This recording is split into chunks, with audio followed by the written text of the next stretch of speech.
couple of days ago, I was watching Jurassic World Rebirth with my family. It was a good movie and all, but I feel like they disrespected the Velociraptors. They got the minimum screen time. They got eaten by like some pterodactyl, I don't know. But they were behind Xavier. I don't want to get no spoilers, but bro, you need to go see it, bro. Honestly, ask for more butter. Also, I can't really hold up. This is how I prove it. Real popcorn.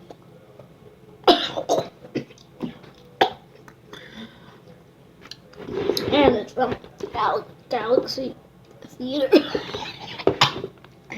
Sorry about that. It's because I put extra salt on my stuff. Ugh. Give me the tingles. Oh, sorry. Yeah. Go see it. It's really good, though. You might want to be a little bit careful because I heard some stuff.